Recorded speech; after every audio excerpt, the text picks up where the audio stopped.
So NJ Transit taking heat from all directions this summer. We, of course, are expecting lawmakers to issue that subpoena sometime Friday. And of course, we will keep you updated as this story develops in the coming days. No one was in the area. The area had been evacuated, so no one was injured at the time.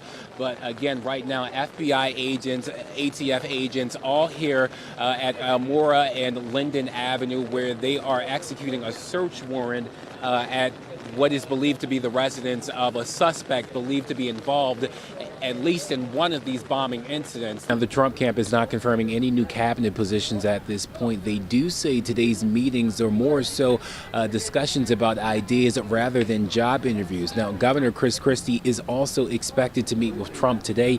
He is here, but clearly trying to avoid cameras for now. And the aftermath down here is pretty grim. Now, these three cars were actually caught in the fire. The only thing recognizable about them at this point is they're out of frame, sort of.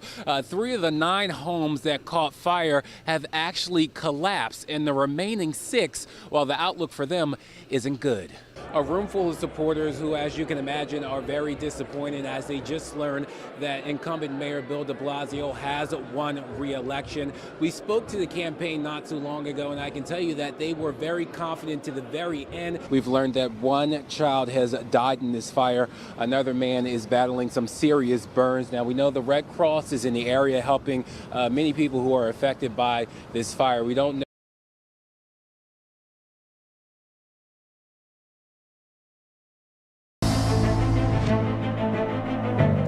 4 days after explosives went off in both New Jersey and New York, federal authorities have formally charged the man they say is responsible for it all.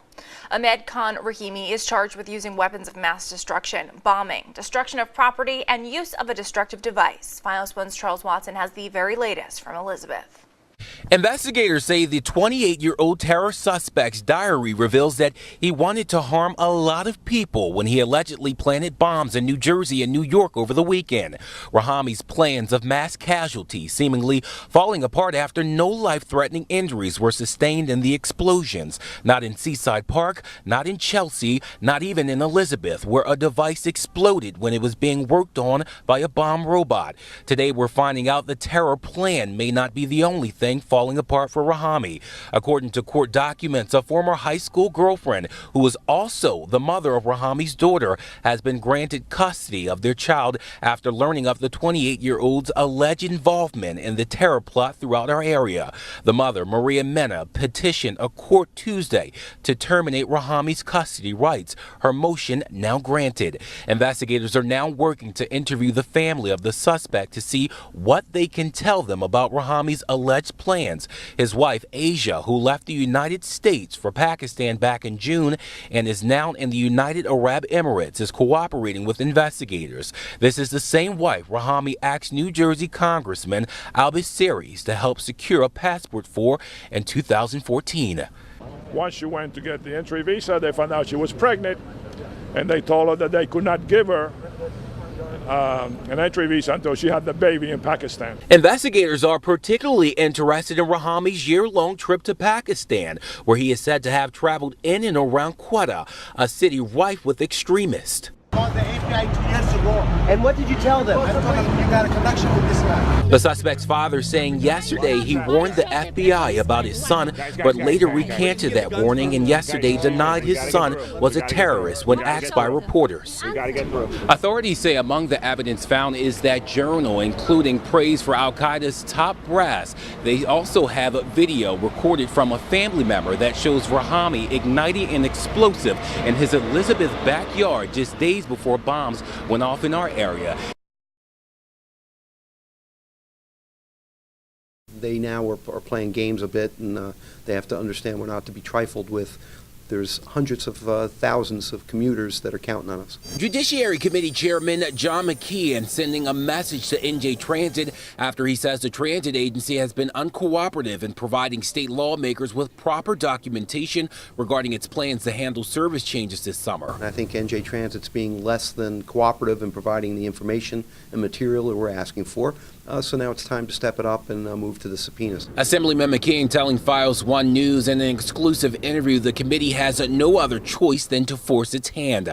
The decision coming after yesterday's progress hearing on repairs at New York Penn Station, weeks after the committee's original request of NJ Transit to provide records regarding communications with Governor Christie and his involvement in this summer's transit plans to relieve stress on NJ Transit's rail system while Amtrak made repairs in Manhattan. Governor Christie first announced service changes and fare reductions along the Morrison-Essex line back in May.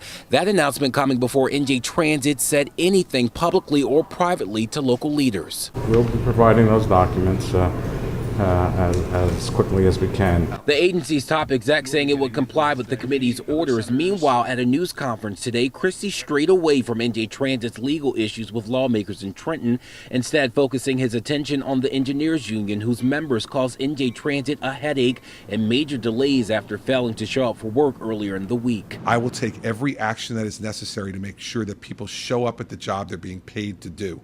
So NJ Transit taking heat from all directions this summer. We, of course, are expecting lawmakers to issue that subpoena sometime Friday. And, of course, we will keep you updated as this story develops in the coming days. A line of police officers blocking the view down Center Street just moments after 35-year-old Reese surrendered to authorities following a 36-hour-long standoff. New Jersey State Police telling reporters that Reese had finally decided to surrender on his own. The suspect, Tyleeb Reese, surrendered peacefully, exited the residence, and was taken into custody without incident. You can see officers standing over the suspect moments after he came out of his home. The situation began to unfold shortly after 6 Wednesday morning when U.S. Marshals on the Fugitive Task Force came to the home to serve a warrant at the family home of Reese. That's when Reese allegedly opened fire on officers. As the officers were backing out of the house under fire, suspect continued to fire.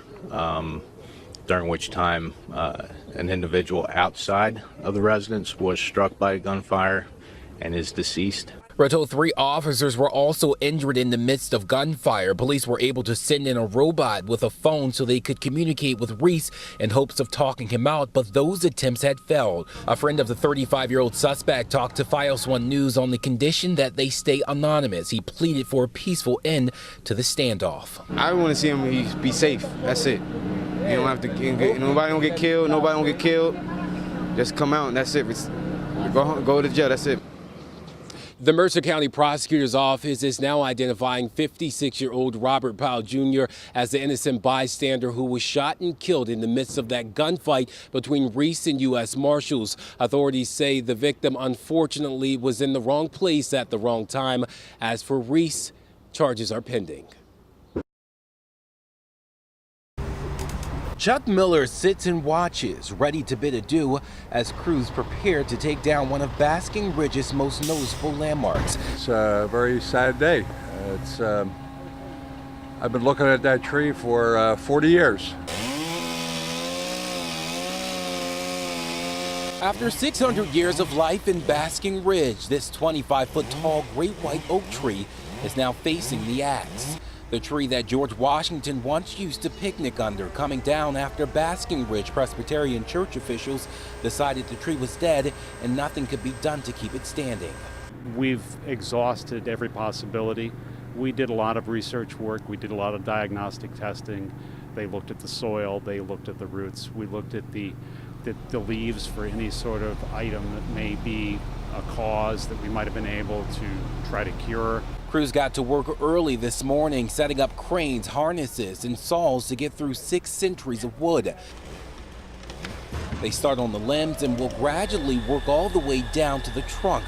The large tree scheduled to keep crews busy for at least 2 days. All the while, community members look on and snap their last photos in amazement. It's probably the biggest tree any of us is ever likely to see in our lifetime. You feel like you're losing one of the elders of the community almost. Just been something gorgeous to look at 12 months of the year for 40 years. Miller tells me he's sad to see the tree go, but life goes on. We're told another much younger white oak has already been planted. As for the 600-year-old landmark, we're told Presbyterian Church officials will be working to try to figure out how they can preserve portions of the big oak